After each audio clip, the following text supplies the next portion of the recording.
नमस्कार दोस्तों। आज मैं इस बात का विश्लेषण कर रहा हूँ कि जो माननीय प्रधानमंत्री कह रहे हैं कि जो राज्य जो अनुदान दे रहे हैं या निर्वाचन के टाइम में लुभाना प्रारंभ करते हैं और बहुत दान देते हैं, इससे कारण देश जो है श्रीलंका के तरह कंगाल बनने की कगार पे जा रहा है। तो मैं आपको बता देना चाहता हूँ कि पहली चीज़ तो कि भारत के साथ ऐसा होगा नहीं, क्योंकि श्रीलंका चीन के कर्ज में पूरी तरह दब चुका है। समुद्री इलाका है, वहाँ पे रिसोर्सेज का कोई साधन नहीं है। दूसरी चीज़ कि वहाँ पे जो अप्रैल 2019 में ईस्टर संडे के दिन जो वहाँ पे आतंकवादी हमला हुआ था, उसके कारण वहाँ पे बहुत लोग, कम से कम 300 से 400 लोग मारे गए थे, जिसके कारण पर्यटकों का आना वहाँ बंद हो गया। और उसके बाद कोविड आ गया। इस कारण से वो उस देश की अर्थव्यवस्था बर्बाद हो गई। पाकिस्तान भी कंगाली के गार पे है, लेकिन भारत के ऐसा ऐसा भारत के साथ ऐसा नहीं होगा, क्योंकि ये विश्व का सबसे बड़ा लोकतंत्र है। यहाँ के संसाधन भरपूर पड़े हुए हैं। विश्व का सबसे युवा देश कहा जा रहा है। उसके बाद आर्थिक रूप से मजबूत है। इसके बाद यहाँ के जो जनता है कार्यशील है, मेहनती है। लेकिन इस तरह का स्टेटमेंट देना माननीय प्रधानमंत्री जी का, कि जो इतने बड़े लोकतंत्र का नेतृत्व कर रहे हैं, जो इतने बड़े युवा देश का नेतृत्व कर रहे हैं, स्टेटमेंट देना इस तरह का उचित नहीं है। तो इस कारण मैं आपको बता देना चाहता हूँ कि किसी भी देश के लिए दो चीज़ को प्राप्त करना आवश्यकता है, जो भारतीय संविधान में दिया गया। पहला तो प्रियम्बल है, जो सोवरीन बनाता है, और दूसरा चीज़ जो इंस्टीट्यूशंस है या जो भी प्रावधान किए गए हैं संविधान में, वो देश की जनता को सशक्त करती है। लेकिन आज आप देख लें कि किस तरह से किसी की देश की संप्रभुता तो छोड़िए, यहाँ देश की जनता ही अपने आप को डरे हुए महसूस कर रहे हैं। और एक चीज़ और मैं बता देना चाहता हूँ कि किसी भी देश के सशक्तिकरण के लिए शांति और खुशहाली का होना बहुत ज़रूरी है।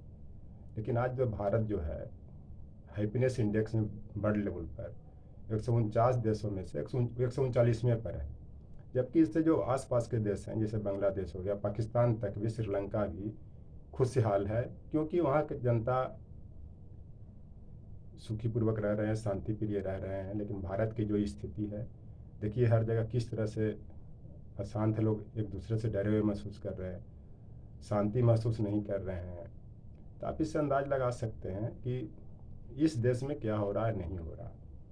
और जहाँ तक इस देश की बात, जो श्रीलंका के कगार पे जाने की बात है, तो कहीं ना कहीं प्रधानमंत्री जी को एहसास हुआ है कि देश की स्थिति खराब है, तभी ऐसा स्टेटमेंट दे रहे हैं।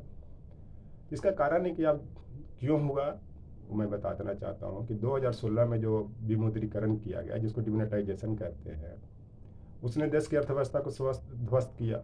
उसके बाद कड़ा जो जीएसटी लाया गया, हालांकि इनके सरकार के जो मंत्री थे या वित्त मंत्री या गृह मंत्री, उन्होंने वापस लिया, वो अर्थव्यवस्था को ध्वस्त किया। उसके बाद बची खुची जो अर्थव्यवस्था थी, लॉकडाउन के लगने के कारण बर्बाद हो गया।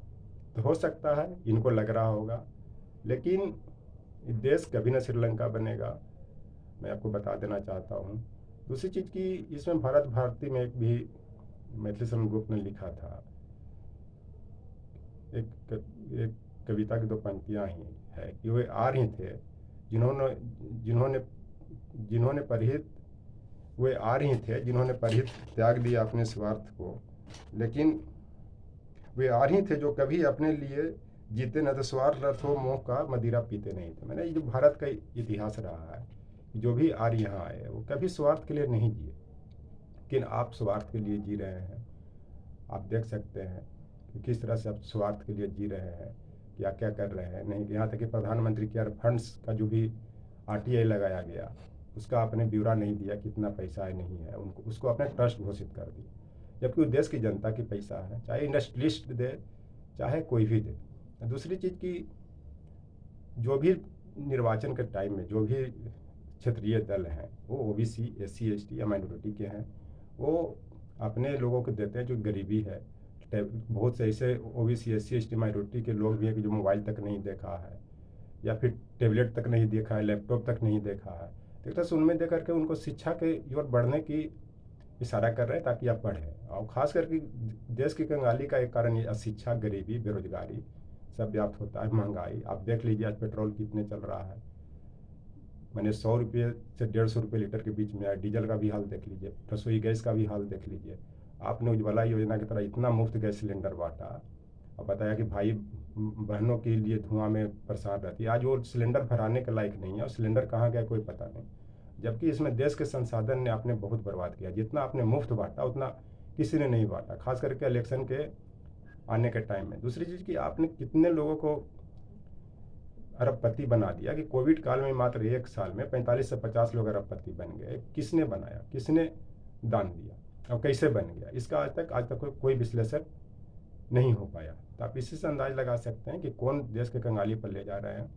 और ओबीसी, एससी, एसटी माइनॉरिटी जो भी हैं उनमें सशक्त करने की बात हो रही है और उससे देश की अर्थव्यवस्था बर्बाद नहीं हो रही है।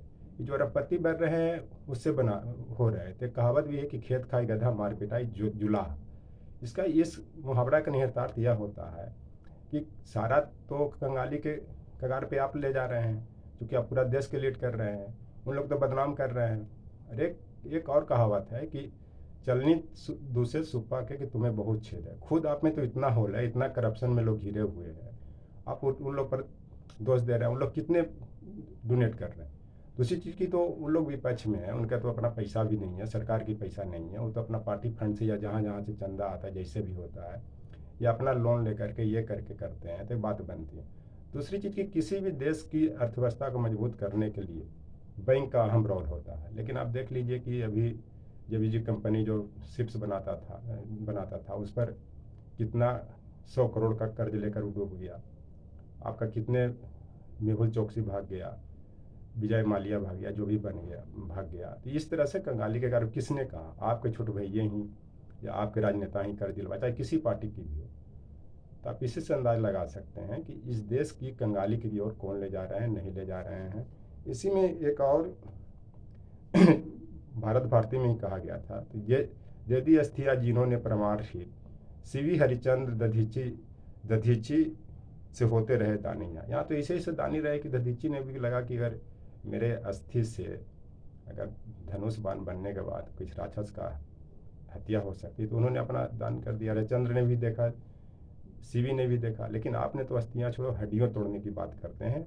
जो कुछ भी आपके अनैतिक नीतियों का या गलत नीतियों का विरोध करता है उसके खिलाफ CBI, ED चाहे जो भी राजनेता हो, अभी आपने देख लिया महाराष्ट्र में जो भी नेता हुए या फिर यूपी में देख रहे हैं या दिल्ली में देख रहे हैं किस तरह से कर रहे हैं।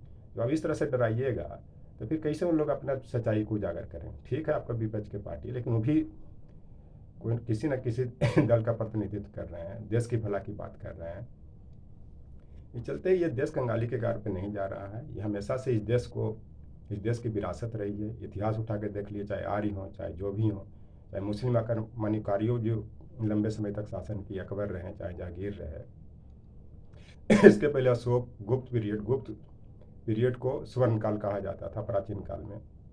मतलब प्राचीन काल से लेकर के मध्यकाल होते हुए आधुनिक काल में आते आते ब्रिटिश ने भी इस देश को बहुत शोषण किया। इस देश को सोने का चिड़िया कहा जाता था, उसको भी लूटने का प्रयास किया, लेकिन वो भी नहीं बर्बाद कर दिया। तो आप क्या हो सकते हैं प्रधानमंत्री जी। इस चलते इस देश कंगाली के कगार पे कभी नहीं जाएगा। दूसरी चीज़ है कि इस देश की जनता बहुत पढ़े लिखे हैं, बुद्धिजीवी वर्ग के हैं। जब भी आफत आता है इस देश की जनता खड़ा होता है। और ख़ास करके आपके ही रीजन में जब वाजपेयी जी भी कारगिल पर से जो पाकिस्तान से युद्ध हुआ था, दान मांगा था, तो दिल खोल के सब दलों के लोगों ने दान किया था। आप भी कोविड काल ने मांगा, ऐसा कभी नहीं इतिहास में हुआ। और आप इतिहास उठा के देख लीजिए, चाहे जवाहरलाल नेहरू, लाल बहादुर शास्त्री, इंदिरा गांधी, जो ही प्रधानमंत्री हुए, या जो जवाहरलाल नेहरू ने जो किया, जो डेवलपमेंट की बात की, जो भी समाजवादी या औद्योगिक की बात की, लाल बहादुर शास्त्री ने भी आपने देखा कि 65 के युद्ध में किस तरह उसको पस्त किया। इंदिरा गांधी ने पाकिस्तान को फाड़ करके बांग्लादेश बना दिया। उसके बाद आप कोशिश कर रहे हैं लेकिन आप कामयाब नहीं हो पा रहे हैं, क्योंकि देश की अर्थव्यवस्था ही मजबूत नहीं है। अगर देश की अर्थव्यवस्था मजबूत होता तो आप भी कुछ न कुछ करते।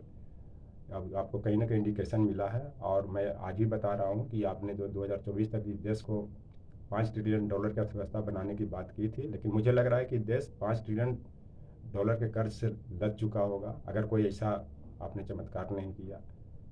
तो इस कारण ये देश कंगाली की ओर नहीं है, ये देश मजबूती के साथ खड़ा है, और ये विश्व का सबसे बड़ा लोकतंत्र है, सबसे ज़्यादा संसाधन है, सबसे ज़्यादा आर्थिक रूप से मजबूत है। बस इस संसाधनों को इस्तेमाल करने की ज़रूरत है, और निष्पक्ष होकर के जो भी उद्योगपति हैं, चाहे जो निष्पक्षता वाले टाटा जैसे लोग आते हैं, और जो भी इस तरह से जो है, उनको अब रिसोर्सेज की को खोज करने की शक्ति दे या संसाधन उपलब्ध कराएं। इस देश में ही इतना तेल पड़ा हुआ है समुद्री इलाका में या कहीं पे भी, कि कम से कम 80 से 90% यहाँ के जो भी संसाधन है उसको इस्तेमाल करके जनता की आवश्यकता को पूरी की जा सकती है। Thank you.